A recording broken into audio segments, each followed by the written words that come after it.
नमस्ते बच्चों। आज हम चर्चा करते हैं कक्षा 10वीं के पाठ्यक्रम में शामिल लघु कथा लेखन।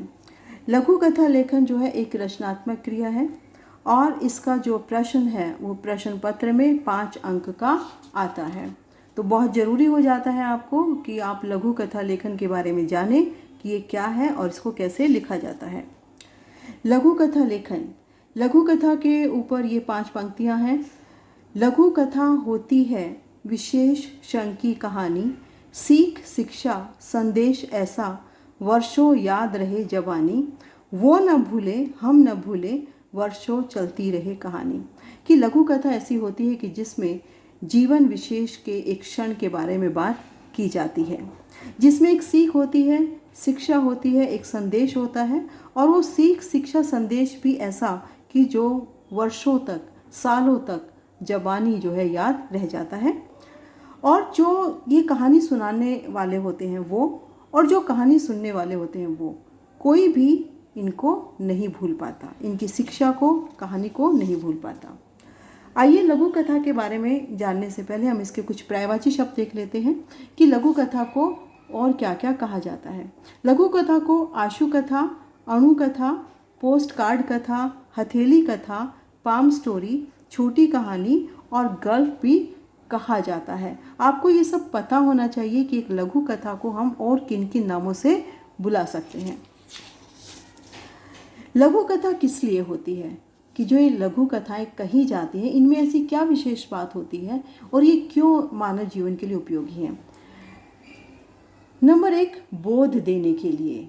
बोध का मतलब समझ उत्पन्न करने के लिए, उपदेश देने के लिए, चेतना जागृत करने के लिए, बड़ी महत्वपूर्ण बातों को कम शब्दों में कहने के लिए। कि बहुत बड़ी बड़ी जीवन की बातें होती हैं जिनको समझाने के लिए बड़ों को आवश्यकता पड़ती है, तो वो बहुत लंबी चौड़ी बातें ना कहकर वो छोटे से किसी दृष्टांत या उदाहरण के माध्यम से जीवन की वो जो बड़ी बात होती है, कठिन बात होती है, उसको वो समझा देते हैं।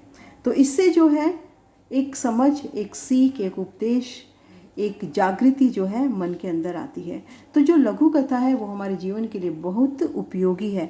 और ऐसा नहीं है कि लघु कथा के लिए अभी हम सोचने लगे हैं या लघु कथाओं के बारे में अभी कोई बात की जाने लगी है। लघु कथाएं सदियों से हमारे समाज में चलती चली आ रही हैं, बल्कि मानव समाज में, सभी समाजों में लघु कथा का अपना एक विशेष महत्व कभी से रहा है। अब मैं आपको थोड़ा सा और बता देती हूँ कि हम कहने को ये कह सकते हैं कि जो उपन्यास है वो भी तो कहानी होती है, लेकिन उसमें पूरे जीवन की कहानी होती है, बहुत लंबी कहानी होती है, उसमें बहुत सारी घटनाएं होती हैं, बहुत सारे पात्र होते हैं, उसमें बहुत सारी जीवन की स्थितियां होती हैं। तो बहुत लंबी कहानी हुई तो हम उसे कहानी तो कहेंगे, लेकिन उसे हम एक लंबी कहानी कहेंगे या उपन्यास कहेंगे। ठीक है। फिर उसके बाद आती है कहानी, जिन्हें हम अपनी पत्रिकाओं में पढ़ते हैं या समाचार पत्र में पढ़ते हैं।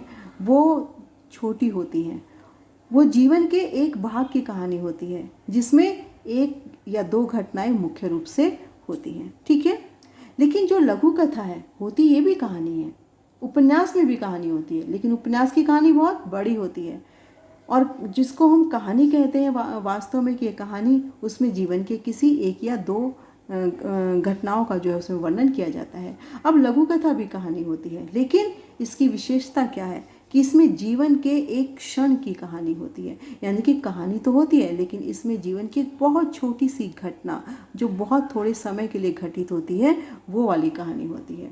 जैसे कई बार कोई विचार या कोई वाक्य एकदम से हमारे माइंड में स्ट्राइक करता है और कहीं ना कहीं वो हमारी सोच पर प्रभाव डालता है। जैसे कि कोई विज्ञापन हमने देख लिया या कहीं पर लिखा हुआ कोई ऐसा वाक्य देख लिया जो किसी महान पुरुष या व्यक्ति के द्वारा लिखा गया है या बोला गया है, तो कहीं ना कहीं ऐसी चीज़ें हमारे जीवन को जो है एक दिशा देती हैं। अब लघु कथा को, कहानी को और उपन्यास को, इनमें फ़र्क क्या है? इनमें सिर्फ इनकी लंबाई का अंतर है। उपन्यास जब हम लिखते हैं तो इसके लिए भी हमारे पास 6 तत्व होते हैं। कहानी लिखते हैं तो कहानी के भी 6 तत्व होते हैं। लघु कथा लिखते हैं तो लघु कथा के अंदर भी उन 6 तत्वों का समावेश होना बेहद आवश्यक है, नहीं तो फिर आप कहानी को पूरी कर ही नहीं पाएंगे। ठीक है ना। इसको अब एक तरीके से और समझ सकते हैं। मान लो हम ये देखो, ये पिक्चर दिख रही है आपको। इसमें एक छोटा सा बच्चा है, इसमें ये 10-12 साल की लड़की है और इसमें एक ये बूढ़ा व्यक्ति है। हम देख रहे हैं कि छोटा बच्चा है, बड़ी बच्ची है और बूढ़ा व्यक्ति है, लेकिन इन तीनों के पास अपनी एक सोच है। इन तीनों की अपने जीवन में कुछ प्राथमिकताएं हैं, इन तीनों की अपनी कुछ इच्छाएं हैं, इनमें भावनाएं भी हैं, विचार भी हैं। ठीक है।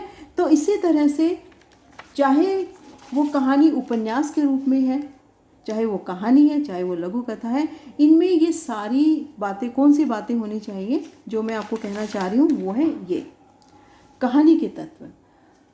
कहानी के जो है 6 तत्व होते हैं। इसमें एक कथानक होता है, मतलब एक कहानी होती है। पात्र होते हैं, पात्र का मतलब कैरेक्टर्स होते हैं। संवाद कि आपस में जो वो संवाद करते हैं, आपस में जो एक दूसरे के सामने अपने भाव या विचारों को प्रकट करते हैं।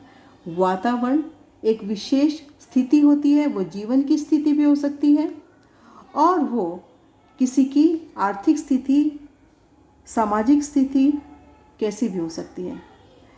भाषा शैली कि किस तरह की भाषा का प्रयोग किया गया है और उस कथानक को बताने के लिए किस तरह के ढंग से उसे लिखा गया। शैली का मतलब होता है तरीका या ढंग, कि वो जो कहानी है वो किस ढंग से लिखी गई है।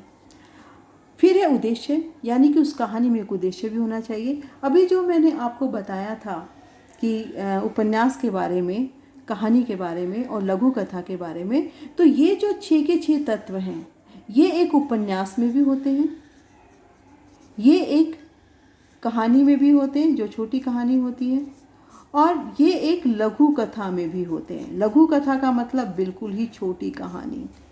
ठीक है ना। तो लघु कथा किसकी बात करती है? जीवन के एक क्षण विशेष की बात करती है। कहानी जो है जीवन की 1 या 2 घटनाओं के बारे में, मुख्य रूप से घटनाओं के बारे में वर्णन करती है। लेकिन उपन्यास की कहानी क्या बताती है? इसमें संपूर्ण जीवन चरित्र होता है, इसमें संपूर्ण जीवन चरित्र की बात की जाती है। तो आपको ये याद रखना पड़ेगा कि उपन्यास में भी कहानी है, कहानी में भी कहानी है और लघु कथा में भी कहानी है। लेकिन जिस तरह से उपन्यास में ये 6 तत्व होते हैं, उसी तरह कहानी में भी 6 तत्व होते हैं, उसी तरह से लघु कथा में भी ये सारी तत्व होते हैं। मान लो कोई आपको कहे कि एक छोटी सी कहानी सुनाइए। एक बार मैंने किसी को कहा कि छोटी सी कहानी सुनाइए कोई, तो एक छोटी सी कहानी सुनाई कि एक राजा था, एक रानी थी, दोनों मर गई, ख़त्म कहानी। तो इसमें इस तरह की जो छोटी छोटी बातें होती हैं, छोटी छोटी कहानियाँ होती हैं, उनको वास्तव में हम कहानी नहीं कह सकते या लघु कथा नहीं कह सकते, जब तक कि उस कथा के अंदर कथानक ना हो, एक पूरी कहानी ना हो, कोई घटना हो, पात्र ना हो, कैरेक्टर्स, संवाद, वातावरण, उसकी एक भाषा शैली होगी और उसमें एक उद्देश्य होगा, मतलब एक संदेश होगा या उससे एक सीख मिलती होगी। ये सारे 6 के 6 बिंदु जो है हमें लघु कथा के अंदर मिलने चाहिए, तब आपकी लघु कथा जो है सही मानी जाएगी और तभी उसमें 5 में से 5 अंक आपको प्राप्त होंगे। इसके बाद मैं आपको ये और बता देती हूँ कि कहानी की 4 अवस्थाएं होती हैं। अब वो चाहे उपन्यास में, मैं फिर से यही बातें कहूँगी, चाहे वो उपन्यास है, चाहे वो कहानी है, चाहे वो लघु कथा है, इनकी 4 पड़ाव होते हैं। सबसे पहले 4 स्टेप लगा लीजिएगा आप कि 4 अवस्थाएं होती हैं। सबसे पहले आरंभ होगा। आरंभ में क्या होगा? एक भूमिका होगी, परिचय होगा कि जो भी वो कहानी होगी, उसके जो पात्र होंगे, जो भी उसमें कोई परिस्थिति होगी, वो आपके ऊपर है कि आप किस तरह से उसकी भूमिका देते हैं, मतलब इंट्रो पार्ट। ठीक है। उसके बाद आरोह। आरोह में आप क्या बताएंगे कि जब वो घटनाक्रम जो है होना शुरू होता है, कि वो किस तरह से शुरू होता है और कहाँ तक वो बढ़ता चला जाता है, कि कहाँ उसका अंत होता है। तो फिर उसके बाद आपका तीसरी अवस्था आ जाती है चरम की, यानी कि जहाँ पर उस घटना से या जो भी उस कहानी के अंदर घटित होता है उसका जो परिणाम निकल के आता है वो इसके अंदर होना चाहिए। उसके बाद उस परिणाम के निकलने से उसका जो अंत होता है, यानी कि परिणाम के निकलने से उससे क्या उद्देश्य मतलब था लेखक का कहने का, कहानी बताने का, उससे क्या शिक्षा मिलती है या उससे क्या संदेश मिलता है। मुझे उम्मीद है कि तुम ये सब समझ गए होगे कि एक तो आपको कहानी के जो तत्व हैं जिसमें कथानक है, पात्र है, संवाद है, वातावरण है, भाषा शैली है और उद्देश्य है, इन सब 6 तत्वों का आप ध्यान रखकर एक लघु कहानी लिख सकते हैं। इसके अलावा आपको ध्यान रखना है कि चाहे वो उपन्यास है, चाहे वो कहानी है, चाहे लघु कथा है, उसकी जो है 4 क्या होती हैं, 4 अवस्थाएं होती हैं। पहली अवस्था में आप उसका आरंभ करेंगे यानी कि उसकी भूमिका लिखेंगे, फिर उसका आरोह यानी कि जो घटनाक्रम होता है, इसको आप घटनाक्रम कह सकते हैं। उसके बाद घटनाक्रम के बाद उसका क्या परिणाम निकलता है जिसको हम चरम कह सकते हैं। उसके बाद अंत, उस अंत में हमें क्या मिलना चाहिए, कोई शिक्षा मिलनी चाहिए, कोई ये उसका कोई उद्देश्य होना चाहिए जो कि समाज के लिए अच्छा हो, उसको कोई संदेश देने वाला हो, शिक्षा देने वाला हो। चलिए अब आप आ जाते हैं, थोड़ा सा तकनीकी रूप से देख लेते हैं कि लघु कथा क्या है। लघु कथा की परिभाषा देखिएगा। लघु कथा गद्य की वो विधा है, विधा का मतलब प्रकार है। गद्य में क्या आती है, कहानी आती है, लेख आते हैं, उसके अंदर संस्मरण आते हैं, मतलब जो कविता नहीं होती, ठीक है, वो गद्य होता है। तो लघु कथा गद्य की वो विधा है जो आकार में लघु है, लघु मतलब छोटी है, परंतु उसमें कथा तत्व विद्यमान रहते हैं। जिन कथा तत्वों की मैंने अभी आपको चर्चा की थी, आपको बताया था कि परंतु उसमें कथा तत्व विद्यमान रहते हैं। लघुता ही इसकी प्रमुख पहचान है। इसे हम कथा विधा की संक्षिप्त अभिव्यक्ति भी कह सकते हैं। इसमें विशेष जो मैंने सबसे पहले आपको बताया था, विशेष क्या है इसमें कि इसमें क्षण विशेष में उपजे भाव, घटना या विचार की प्रभावी अभिव्यक्ति है। यानी कि जो लघु कथा है उसमें क्षण विशेष में उपजे, किसमें, कौन सा क्षण विशेष, जीवन के अंदर, कि अचानक से कुछ ऐसा हो जाता है जो हमारे लिए स्ट्राइकिंग बन जाता है, जो हमारे विचारों को पलट देता है, हमारे भावों को बदल देता है। तो इस चीज़ को आपको विशेष रूप से याद रखना पड़ेगा कि लघु कथा की परिभाषा में आपने देख लिया कि ये गद्य की क्या है, एक विधा है, और परंतु इसमें क्या होने चाहिए, कथा तत्व विद्यमान रहने चाहिए। इसकी प्रमुख पहचान क्या है कि ये बहुत छोटी होती है, लगभग आप इसको कह सकते हैं 6 से 12-13 वाक्यों में जो है ये एक लघु कथा लिखी जा सकती है और उसी को हम लघु कथा कहेंगे। और दूसरा इसमें ध्यान रखने की बात क्या है कि इस लघु कथा में क्षण विशेष में उपजे भाव, घटना या विचार की प्रभावी अभिव्यक्ति होती है। तो इस चीज़ को आप ध्यान रखेंगे। अब इसके बाद आ जाते हैं कि ध्यान रखने योग्य महत्वपूर्ण बिंदु कौन से हैं। प्रत्येक शब्द और पंक्ति का महत्व होना चाहिए। अब देखिए वो लघु कथा है, उसमें बहुत थोड़े शब्दों में आपको एक कहानी कहनी है, तो क्या होना चाहिए इसमें, प्रत्येक शब्द और पंक्ति का महत्व होना चाहिए। फिर है पहली पंक्ति से ही जिज्ञासा उत्पन्न होनी चाहिए। जिज्ञासा मतलब जानने की इच्छा, कि जैसे ही कोई पहली पंक्ति पढ़े उसके मन में जिज्ञासा होनी चाहिए कि आगे क्या हुआ। अगर जिज्ञासा नहीं होगी तो कहानी पढ़ेगा ही नहीं, ठीक है। फिर है कम से कम शब्दों में घटना का वर्णन होना चाहिए। अब चूंकि उसको लघु रखना है तो उसमें कम से कम शब्दों में उस घटना का या घटनाक्रम का वर्णन होना चाहिए जो लेखक जो है अपनी कहानी में दे रहा है। इसके बाद चौथा महत्वपूर्ण बिंदु क्या है कि कथा वस्तु शीर्षक के आसपास होनी चाहिए। अब ये नहीं होना चाहिए कि कथा वस्तु कुछ और लिखी है, उसका शीर्षक कुछ और लिखा है। शीर्षक जो है उसी के आसपास उस कथा वस्तु को रहना चाहिए, ठीक है, कि शीर्षक पढ़ते ही हमें पता लग जाना चाहिए कि इस कथा वस्तु में ऐसी ही बात कुछ कही गई होगी, ठीक है। भाव व पात्रों की संख्या 1 से 3 ज़्यादा नहीं होनी चाहिए, कि ज़्यादा से ज़्यादा 1 तो होनी ही चाहिए, 2 हो सकती है, 3 हो सकती है, इससे ज़्यादा नहीं होनी चाहिए। इससे ज़्यादा होगी तो फिर कहानी बड़ी हो जाएगी, ठीक है। फिर है सामाजिक महत्व की होनी चाहिए, यानी कि वो कहानी ऐसी होनी चाहिए कि जो समाज के लिए महत्व रखती हो, कि उसके अंदर कोई ऐसी शिक्षा होनी चाहिए, ऐसा उपदेश होना चाहिए, ऐसी सीख होनी चाहिए कि जो लोगों के विचारों को प्रभावित करने की क्षमता अपने में रखती हो। फिर है सातवां, सीधे केंद्र की बात होनी चाहिए। सीधे केंद्र की बात से मतलब कि जो आपने शीर्षक लिखा है, ये बात कही गई है ना कि शीर्षक के आसपास जो है कथा घूमनी चाहिए। तो केंद्र की बात लिखने का मतलब है कि जो कथा है उसमें सीधे सीधे आप जो शीर्षक से संबंध, जो शीर्षक लिखा आपने उससे संबंधित जो घटनाक्रम आपकी कहानी में है, सीधे सीधे आप जो है वहाँ से उसको शुरू कर सकते हैं। लेकिन उससे पहले आपको भूमिका का पूरा ध्यान रखना पड़ेगा। ऐसा नहीं कि आप एकदम से कोई घटना बताने लग जाओगे तो फिर तो किसी को समझ ही नहीं आएगी। तो कम से कम 1 लाइन 2 लाइन जो है भूमिका की लिख के सीधा जो है अपनी जो शीर्षक से संबंधित जो घटनाक्रम है, सीधे केंद्र की बात है जो, उसको कहना चाहिए। नंबर 8, संदेश शिक्षा अवश्य हो, कि फिर अंत में एक संदेश या शिक्षा जो उसमें अवश्य होनी चाहिए, तभी आपकी लघु कथा जो है पूरी होती है। अगर आप इन सब महत्वपूर्ण बिंदुओं का ध्यान रखेंगे तो कोई कारण नहीं कि आपके आधा नंबर भी कट जाए, अगर उसमें वर्तनी में कोई गलती नहीं होगी तो। ठीक है, चलिए अब हम एक उदाहरण ले लेते हैं। अब शीर्षक है महान संत। ठीक है, महान संत शीर्षक है। अब इसमें देखते हैं कहानी क्या है। 5 साल का छोटा बच्चा माँ से भोजन मांगता है। गरीब माँ बेटे को बहलाते हुए कहती है, जब भगवान भोजन देंगे तब मैं तुम्हें भोजन दूंगी। भगवान के पास बहुत सारा भोजन है। बच्चे ने आश्चर्य से पूछा। हाँ बेटा, माँ ने कहा। माँ की बात सुन बच्चा भगवान का नाम लेने लग गया।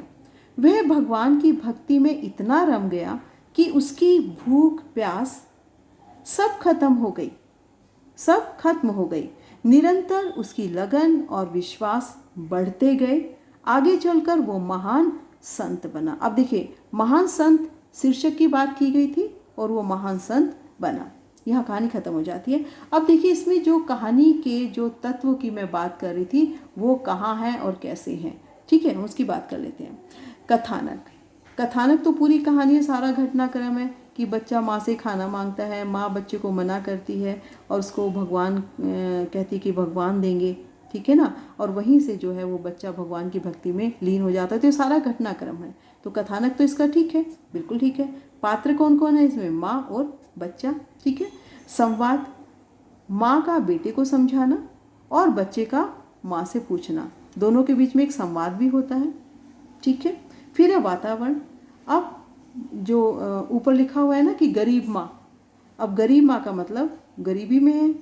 तो यहाँ का जो वातावरण है, घर का वातावरण कैसा है? गरीबी का है। भोजन न होने की बात इसमें कही गई है। भाषा शैली जो है सरल है, संवादात्मक है। संवाद कहाँ है? यहाँ हो गए। बच्चे ने पूछा, भगवान जब भोजन देंगे मैं तुम्हें दूंगी। ठीक है ना, तो ये संवाद हो गए हैं। और इसमें विवरणात्मक शैली का भी प्रयोग किया गया है। विवरण, नीचे आप देख रहे हैं विवरण की वह भगवान की भक्ति में इतना रम गया कि उसकी भूख प्यास सब खत्म हो गई।